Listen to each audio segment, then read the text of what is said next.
High arches soared like the ribcage of some colossal beast, while the floor reflected the emperor's image in blackened obsidian. Every wall carried banners stitched with his crest, an iron crown crushing a star. To approach this hall was to step into the belly of power itself.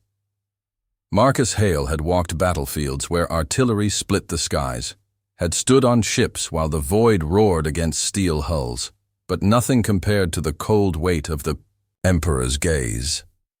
The Vayari ruler sat motionless upon his throne, his crown forged from alloys that had once adorned conquered worlds. His eyes, pale and sharp as crystal shards, fixed upon Marcus as though he were something dragged in from the gutter. The emperor's voice cut through the silence like a blade across glass. Human. The word was spat, heavy with centuries of disdain. Do you know why you are summoned? Marcus inclined his head with the precision of a soldier, but did not bow. To bow would be to yield, and though he stood alone in the heart of enemy power, he would not show weakness. You have need of me, he replied evenly. A ripple of disapproval ran through the court. Nobles shifted, whispering about his insolence. Yet the emperor did not strike him down. He leaned forward, hands clasped upon the arms of his throne. My daughters, he said at last, they have been infected. The word hung in the air, poisonous.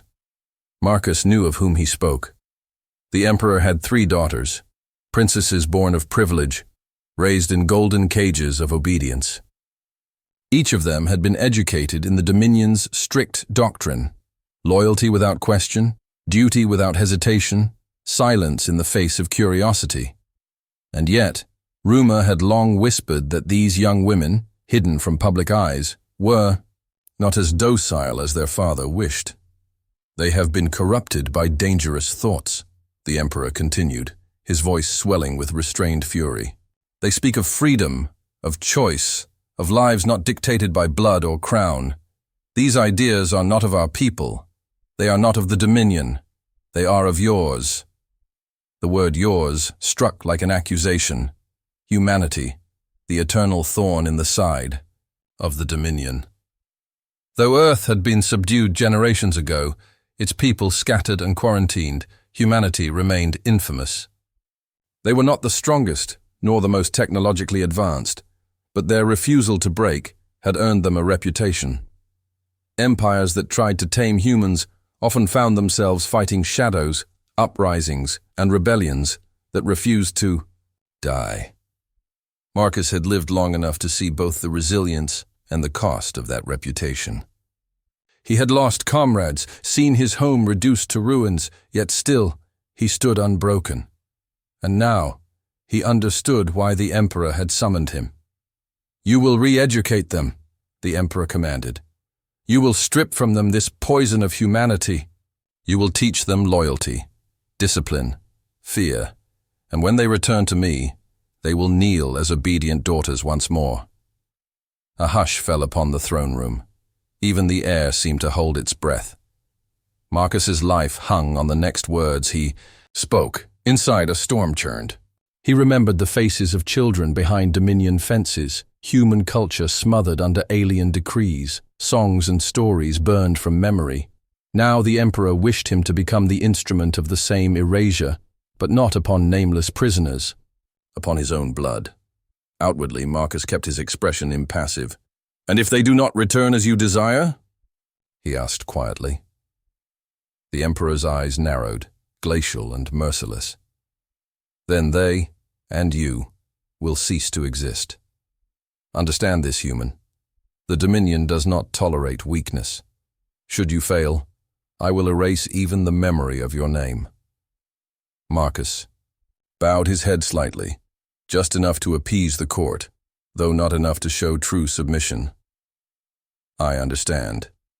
He was led away, the nobles whispering venom in his wake.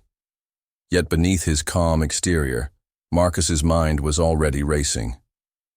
He had been given the emperor's daughters, not as students, but as prisoners of ideology. The emperor believed Marcus would crush their spirit, but he had no intention of obeying such a command. The palace wing given to Marcus was a place of suffocating beauty. Marble walls gleamed under pale light, etched with endless runes of conquest. Every door was guarded, every hallway patrolled. Though gilded, it was still a cage. Only its bars were made of gold instead of iron. And within this cage lived the emperor's daughters. They came to Marcus not as eager students, but as wary prisoners. Their reputations preceded them. The eldest, Princess Serenia, carried herself like a blade, tall, composed, and sharp with intellect. She spoke little, her words honed to cut. She had already studied Dominion law, history, and military doctrine until it was etched into her marrow. Yet in her eyes, Marcus caught something the emperor likely feared: doubt. The second Princess Leora was fire hidden beneath silk. Quick to anger, quick to laugh, she had inherited her father's commanding voice, but none of his patience for silence. Rumors said she had once shouted down a court minister during a lecture, questioning why the Dominion always spoke of obedience but never of joy. She bore that same fire as she stared at Marcus, untrusting, daring him to try and break her. The youngest, Princess Elira, was barely into her teenage years. Her features were softer, her voice quiet, her steps uncertain. Yet there was a curiosity about her that could not be smothered. She watched Marcus not with contempt, but with cautious fascination, as though he were a living story she had only heard whispers about. Their first meeting was tense. The sisters entered together, cloaked in silks, each surrounded by guards. Marcus waited in the center of the room, unarmed, seated at a simple wooden desk. No ornament, no grandeur, just books stacked at his side and a blank sheet of paper. Before him, "You are the one chosen to strip us of our corruption?" Serenia asked, her voice flat. Marcus didn't look up from the paper. Instead, he began sketching a line, then another, a horizon, a curve, a crude but growing outline of a world. Only when he had drawn a circle, a sun, and the suggestion of oceans did he finally meet their eyes. "No," he said simply. "I am here to remind you of what you've never been allowed to know." Leora bristled. "You will teach us obedience, human. That is what our father commands." Marcus shrugged. "I've found obedience is easy to teach. It requires only fear and silence, but I am not interested in fear or silence." The guards shifted, uncertain whether to intervene. But Marcus's calm tone held them still. He pushed the paper across the table, the crude sketch of Earth staring back at the princesses. "Tell me," he asked, "what do you think this is?" Serenia studied it, frowning. "A star system. Poorly drawn." "Wrong," Marcus said with a small smile. "This was my home, a place with blue skies and oceans deeper than your tallest spires. A place where people laughed even when they had nothing. A place your father tried to erase. But tell me, what do you think of it?" The question startled them. In the Dominion, students were not asked what they thought. They were told what to believe.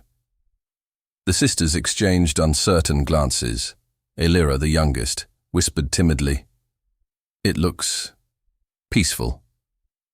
Marcus's eyes softened. "Yes, peaceful. That is a dangerous word here, isn't it?" And so it began. He did not lecture them on loyalty or discipline. Instead, he told stories, not of empires, but of people. He spoke of a farmer who braved storms to save his crops, not because he was ordered, but because his family needed him. He spoke of children who carved songs into the air with nothing but their voices. He told them of love, how humans bound themselves not out of duty, but out of choice. At first, the sisters resisted. Serenia dismissed his words as fantasy. Leora mocked him openly, calling humanity weak, sentimental, doomed by their own softness. But Marcus never argued. He only asked questions. If they were weak, he asked, why did your father need to cage them? Silence followed. Even Leora had no answer. Over time, resistance turned to curiosity. Serenia began sketching on her own, creating star maps, not of conquests, but of possibilities, where life might thrive, where freedom might flourish.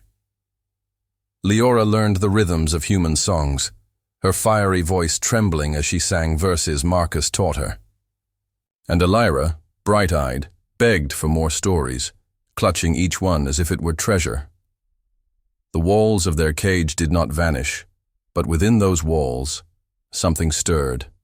Not obedience, not fear, something far more dangerous. Hope. And with hope came the seeds of defiance. The Emperor's daughters had always been ornaments of his power. Serenia, Leora, and Elira were paraded at ceremonies like jewels, never touched, never allowed to touch. Their futures were meant to be tools of statecraft, their lives bartered, a way to cement alliances. Love, in the Dominion, was not simply forbidden for royals, it was unthinkable. But Marcus had opened doors that could not be shut. In his quiet teaching, he revealed that love was not a chain, but a choice. The sisters, each in their own way, began to discover what it meant to feel without permission. Serenia's awakening for Serenia, the eldest. Love came not as fire, but as gravity, an unseen pull that grew stronger each day. She had always carried herself like a soldier, distant, disciplined, eyes like steel. Yet in the enclaves where Marcus smuggled them on rare nights, she met a human engineer named Daniel. Daniel was unremarkable in appearance, calloused hands, soot-stained clothes, but he spoke of building rather than breaking. Where Serenia had been taught to conquer, he spoke of creating. An empire lasts until the next war, he told her once, showing her the bones of a ship he was repairing. But a bridge can last 1,000 years. At first, Serenia scoffed at his simplicity, but she found herself returning, asking him questions she had never dared ask before. What does it mean to build for others? To create something that outlives conquest? In Daniel's quiet steadiness, she discovered a strength different from her father's, not sharp like a blade, but enduring like stone. Against her will, her heart leaned toward him. And when his rough hand brushed hers for the first time, the Iron Princess felt something new, the terrifying, liberating warmth of love. Leora's fire Leora, the second daughter, was the opposite of her sister. She did not stumble into love, she crashed into it.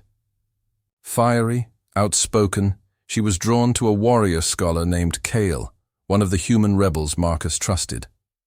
Kale was as untamable as she was, a man who quoted philosophy in the same breath he trained with a blade. Their arguments were legendary.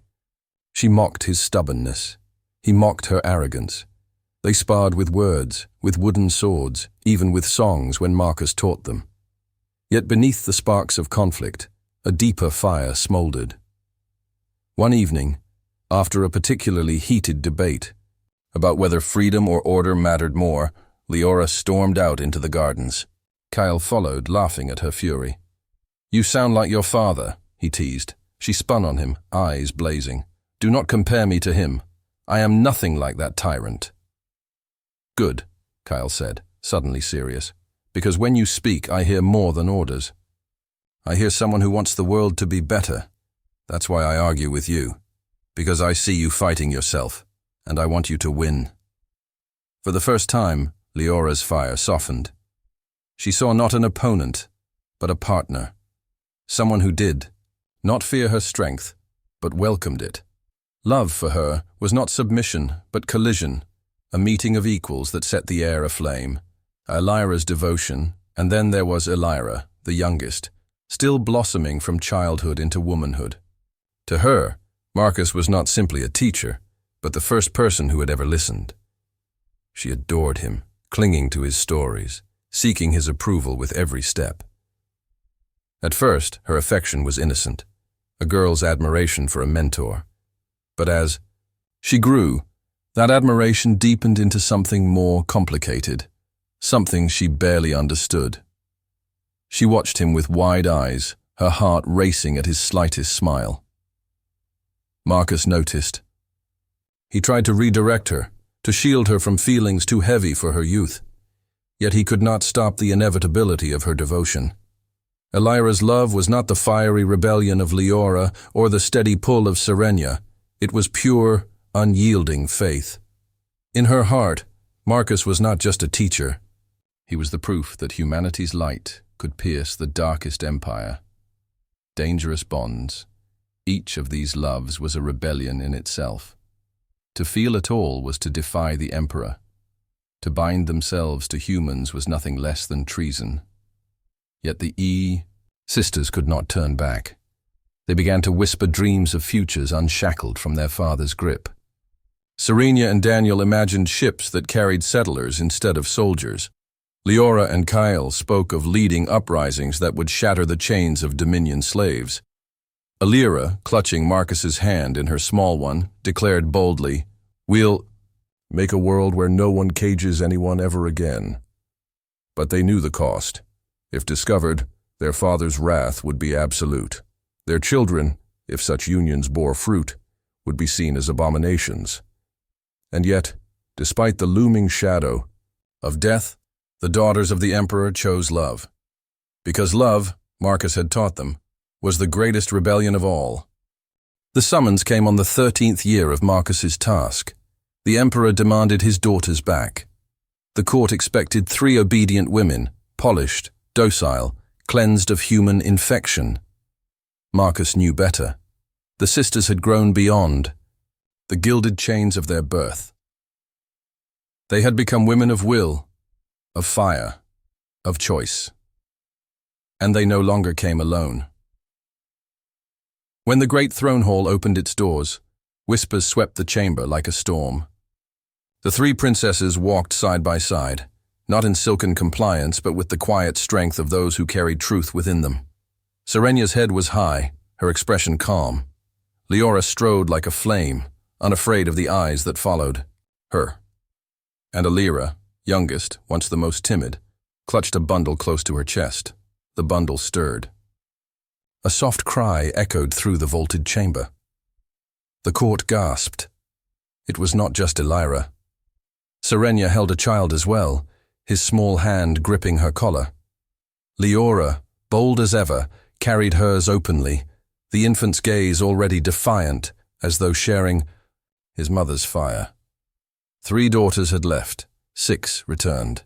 The emperor's face turned to stone. His crown caught the torchlight, casting shadows across his sharp features. Silence stretched so long that even the guards seemed to forget to breathe. Finally, his voice rang out, thunder and venom entwined. "Explain!" Serenia stepped forward first, the eldest, the once obedient blade. Her voice did not tremble. "You commanded us to be re-educated, Father. We were." The emperor's eyes narrowed. "Re-educated into what?" Serenia met his gaze.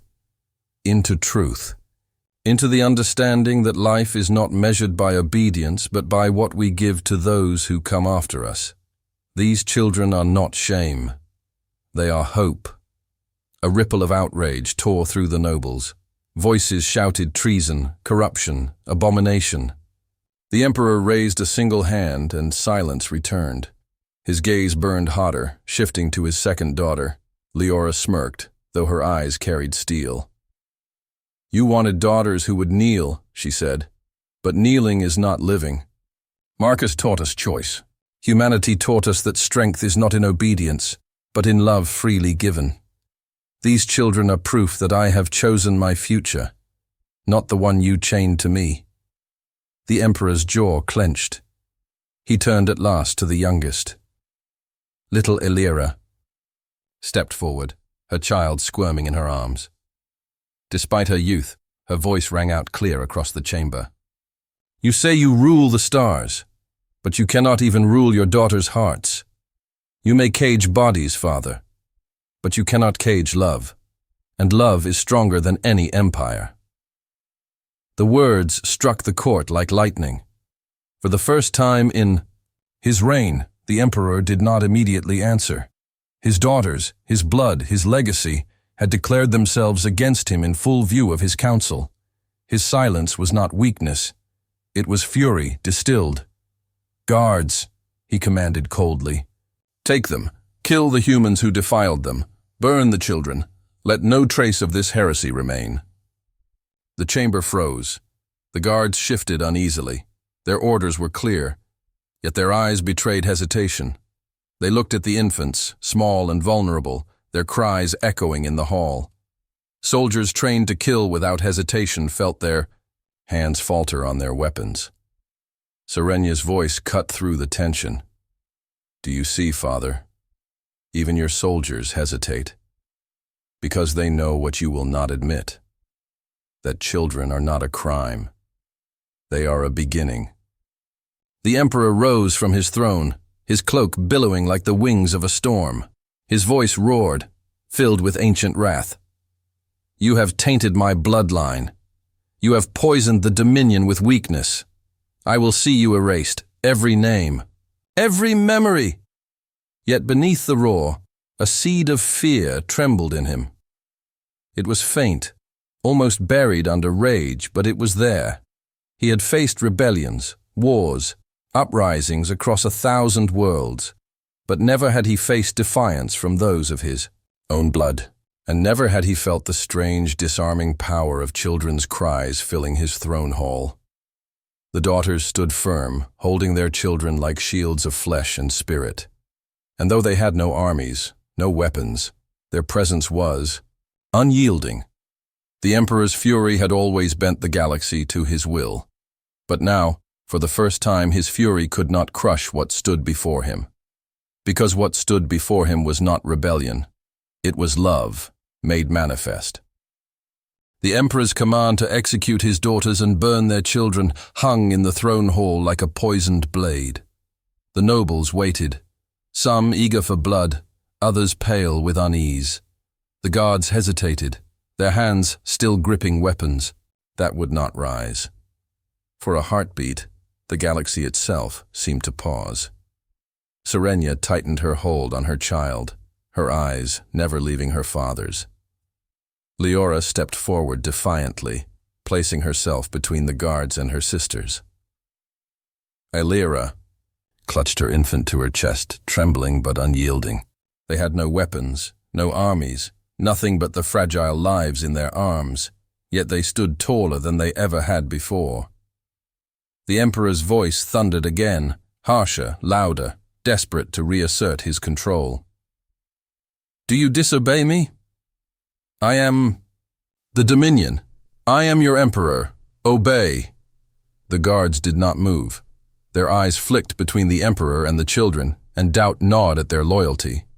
The Dominion had taught them that obedience was everything. Yet obedience had never forced them to kill crying infants, half-blood heirs who bore the spark of innocence. One guard dropped his weapon with a metallic clang. Another followed. The sound spread like wildfire, steel falling against stone until the whole rang with it. The emperor's soldiers were disarming themselves before his eyes. The nobles erupted into chaos. Some shrieked betrayal, others demanded the execution of the guards, but their voices were drowned out by the weight of what was unfolding. The emperor's absolute control, the bedrock of his reign, was cracking. Marcus stood at the edge of the chamber, silent but watchful. He had never needed to command the daughters to defy their father. He had simply given them the tools to see the truth, and they had chosen defiance on their own. Now, watching the guards falter, he saw the future. He had gambled on begin to take shape. Serenya raised her child high for all to see. Her voice carried across the chamber, calm and unbroken. "You call these children weakness. I call them strength. They are proof that your dominion cannot erase what is human, because humanity is not weakness, it is endurance. We live on in every choice, every bond, every child born free." Leora followed, her fiery voice booming like a war drum. "You fear us because you know the truth. Love is not a chain you can forge, it is a fire you cannot smother. And once it spreads, it will burn your empire to ash. Finally, Elira stepped forward, her arms trembling as she lifted her infant. Her eyes were bright, shining with courage that had taken root in her heart. Look at them, Father. Look at us. You can kill us today, but these children are already the future. They will grow. They will outlive your crown. And when they do, the galaxy will remember not your fear, but our love. The Emperor stood frozen, his hand gripping the throne's armrest so tightly that the metal bent beneath his strength. Rage twisted his features, but beneath it lay something far more dangerous for him: doubt. The court had seen his daughters defy him without fear. They had seen his soldiers disobey. And they had seen children, half human, half Veari, held up not as shame, but as hope. If he struck now, he would not silence them. He would make them martyrs. And an empire can survive rebels, but it cannot survive martyrs. At last, the Emperor sank back into his throne, his silence heavier than any roar. His daughters remained standing, unbowed, children in their arms. The balance of power had shifted, not with a blade, but with a whisper carried by infant cries. From that day, the story spread beyond the palace walls. Whispers of the emperors. Half-human grandchildren ignited unrest in the Dominion. Slaves whispered of freedom. Soldiers whispered of choice. Nobles whispered of futures not bound to the emperor's bloodline. And wherever the story spread, so too did the seeds of rebellion. Marcus disappeared soon after, some say smuggled away by loyalists, others claiming he stayed hidden among the people. But his legacy needed no name attached. The daughters, once caged ornaments, became symbols of defiance. Their children grew, carrying in their veins both the discipline of the Veari and the fire of humanity. The Dominion had sought to erase humanity, but instead it had been planted in the heart of its throne, and thus the Emperor's greatest punishment became his undoing. For the daughters he sought to re-educate had not returned broken. They had returned with love, and with children. Children who would one day grow into leaders. Children who would remember their mother's courage. Children who would inherit not a cage, but a galaxy trembling on the edge of change. The Emperor had tried to silence humanity. Instead, he had given it a voice that could never again be silenced, and the galaxy, for the first time in centuries, began to listen.